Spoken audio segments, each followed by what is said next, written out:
Today I'd like to do a review and comparison of three types of notebooks: Moleskine notebooks, C.R. Gibson notebooks, and Unni notebooks, or Uni, not sure how that's pronounced. Anyway, we'll start with the Moleskine notebooks. I don't actually own any typical classic Moleskines. I have the 2017 daily diary that I've used for most of this year.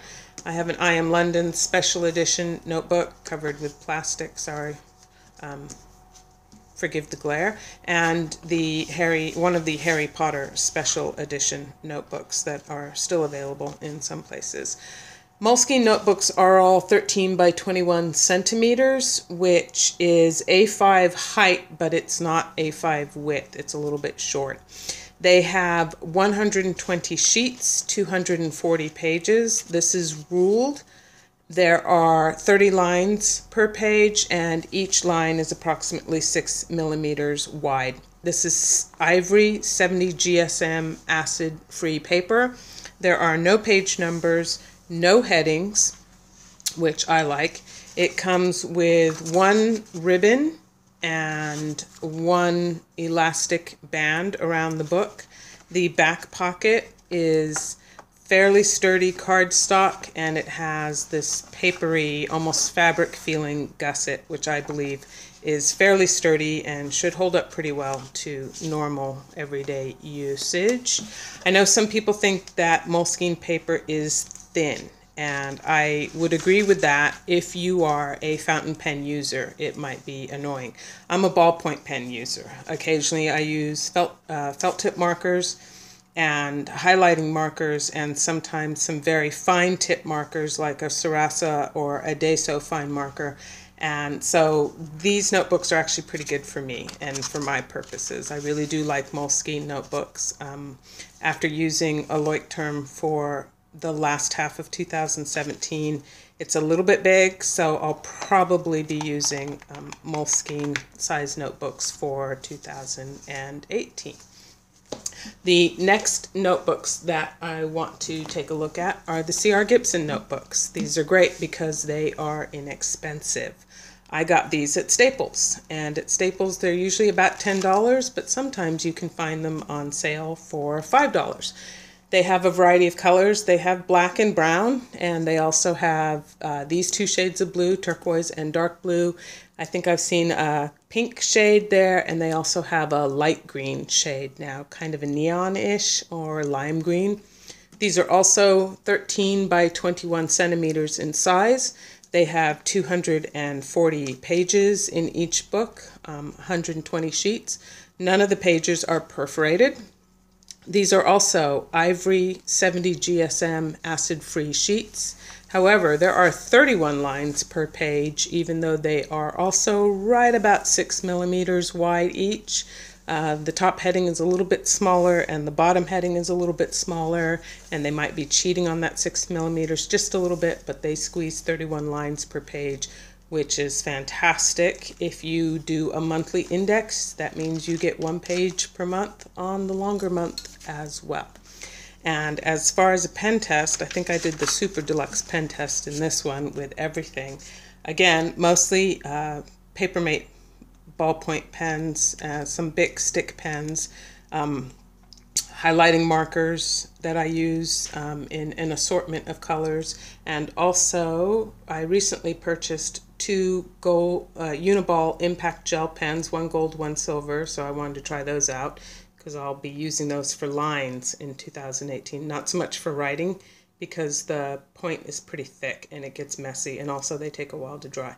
So that's the pen test, and as you can see, since it's only 70 GSM, there is some ghosting and it does show through. And the brighter colors show through more than the ballpoint pens do. I really, really, really like these notebooks. These were the first two that I tried because I could get them at Staples. I didn't have to order them online. I just walked into Staples and picked them up and did an assortment of things with them, kind of trashed them actually. These were my experimental notebooks at the beginning of 2017. Their back pockets are good, sturdy cardstock, and they also have that kind of fabric-y paper gusset, which means it'll hold up very well. I have a plastic cover on this, so my back pocket is not easily accessible. Let me show you this one. Yep, I haven't covered this one yet. So there's the back pocket. It's good.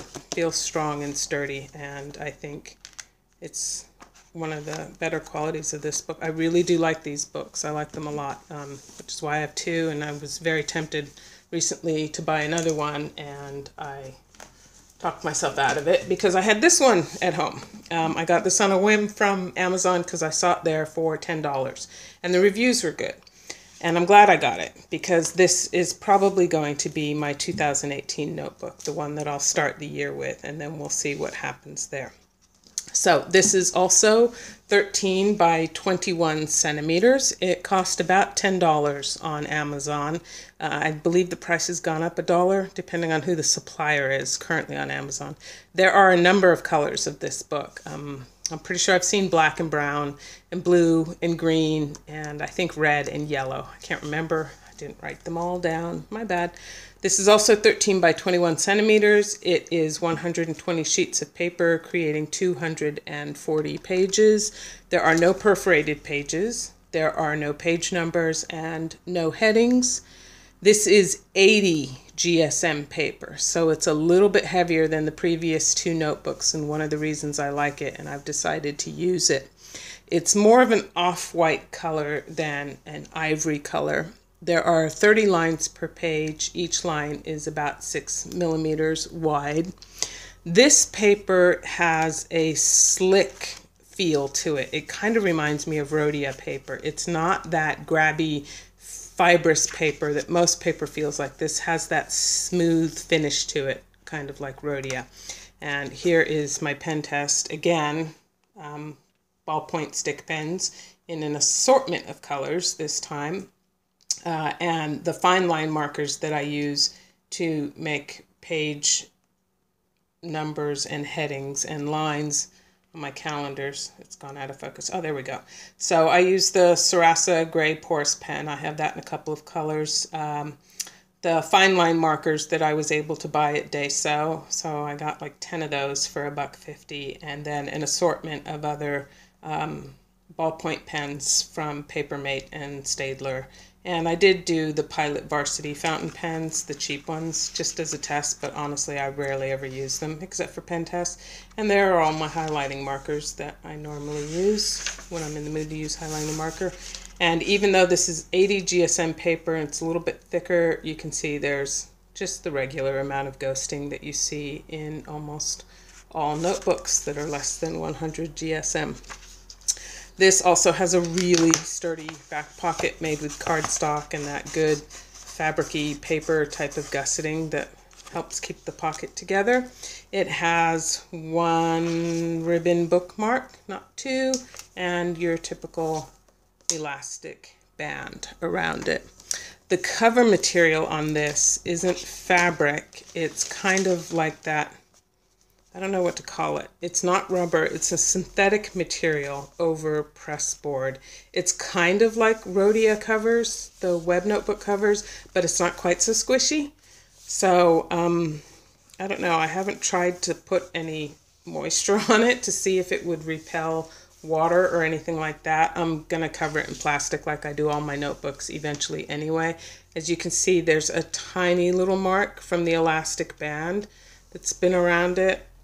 But not really anything that's annoying or, you know, would be a detract from the quality of the book. And it's also got the brand name embossed on the back of it. So again, like I said, I think this is going to be the notebook that I will start 2018 out with, just because it is 80 GSM. It's a little bit heavier. It was $10.